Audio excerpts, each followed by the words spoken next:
नमस्कार दर्शक बंधु जय जगन्नाथ शुभ सकाळ मु संजय आपण मानको एसएस ओडिया टीवी को बहुत बहुत स्वागत करछि। आज होउछि सेप्टेम्बर मास 24 तारिख बुधवार। तो आज सकाळ टॉप न्यूज कोन रहिछि चलंतु देखिनबा। ता पूर्वरु समस्त चैनल टी को सब्सक्राइब करी पाखरे आसुथिबा ऑल बेल आइकन को ऑन करी रखंतु, कारण जहाँ भी लेटेस्ट इन्फॉर्मेशन रहिछि आपण माने सर्वप्रथमे देखि पारिबे। प्रथम खबर रहिछि धसिला माटी बढ़िला विपद, जनजाति अंचल को जाउथिल सावधान। बारंबार भूस्खलन ओ मुख्य रास्ता माटी धसी घाई हेबा परे बड़ विपद को टाणी आनिछि बंडा घाटी। यातायात रास्ता रे सृष्टि होइछि घाई। लगाण वर्षार प्रकोप रास्ता रे भूस्खलन सृष्टि पर चारि चकिया जान को मना करा जाइछि। एहा पर सतर्क सूचना जारी करिछि प्रशासन। तळकु खसिबार संभावना रहिछि, तेणु मुख्य रास्ता दे यातायात बंद करबाकू निर्देश दिया जाइछि।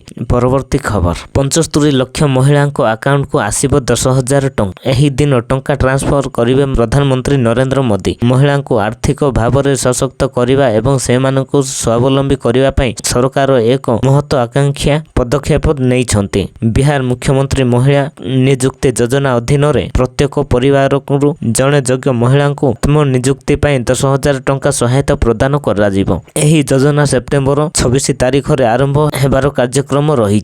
सही दिन महिला मानक 10,000 टंकार प्रथम किस्ती प्रदान करा जिवो। प्रधानमंत्री नरेंद्र मोदी एही कार्यक्रम रे ऑनलाइन रे जोग देबे। मुख्यमंत्री नीतीश कुमार मुख्य अतिथि हेबे। परवर्ती खबर प्रधानमंत्री नरेंद्र मोदी आसंता 27 तारिख रे ओडिशा गस्तरे आसिबे। से झारसुगुड़ा रे आयोजित एक भव्य कार्यक्रम माध्यम रे ओडिशावासी को संबोधित करिवे। प्रधानमंत्री नरेंद्र मोदी झारसुगुड़ा गस्त स्थिर हेबा परे जिला प्रशासन चलचंचल होई उठिछि। प्रधानमंत्री को गस्त कार्यक्रम रूपरेख कोन रहिबो, केउठु लोके आसिबे, केते लोक शामिल हेबे, सुरक्षा व्यवस्था कोन रहिबो, पार्किंग स्थल केउठी हेबो आदि दिग उपरे घन घन बैठक आरंभ होई जाइछि। परवर्ती खबर पानीपाग योजना चाषी मानकु आर्थिक सहायता प्रदान करे। एही समय रे केंद्र सरकार चाषी को गुरुत्वपूर्ण सहायता घोषणा करिसंती। केंद्र सरकार कहिसंती जे सीमांत राज्य गुड़िकर जेउ चाषी मानक पाखरे चाष कागज पत्र नाही, से माने एबे भी प्रधानमंत्री किसान रो लाभ पाई परिवे। तो होची राज्य सरकार निश्चित करिवे से माने प्रकृत